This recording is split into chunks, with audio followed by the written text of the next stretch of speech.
This was a cooking class that I, a clumsy cook, participated in with my husband. Of course, 70% of the class involved preparing the ingredients and cooking tools, but it was a perfect class from the market tour to cooking and tasting, and the cute teacher, who was fluent in English and Thai, Korean, made the class fun and witty, which I remember very much. You can spend a very fun half day, including the satisfaction of completing 4 dishes. I recommend the 9 o'clock time so that you can go to the morning market.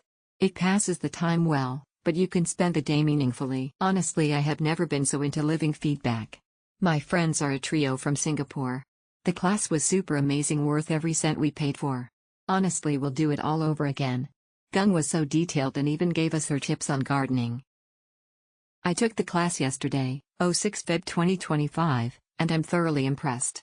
Chef Nam is a great teacher and an incredible person. She led our group of 9 through a local market and gave recommendations for not just ingredients to purchase but also her favorite foods to try while here.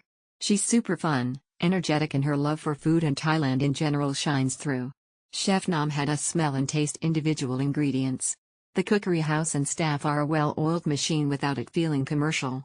I absolutely enjoyed my time learning with Chef Nam. I will always recommend Siamese Cookery House to everyone. Go Chef Nam, the whole experience was wonderful. First, the meetup instructions were very clear and detailed. Our host/instructor Nam was wonderful. She was easy to talk to and full of helpful tips. The marketing experience was both educational and fun. Nan taught us both the technical side and the cultural side of Thai cooking. We cooked the 4 most traditional Thai dishes: Tom Yum Goong, Pad Thai, green curry and mango sticky rice. It was work, but it was fun. And delicious. We ate all the dishes we cooked and brought home recipe books. It's an experience I would gladly do again. Tips: come in comfortable clothing, be prepared to walk, don't have a heavy meal before the cooking lesson. Also, this experience is best if you have at least one other person that you know to share the experience with you.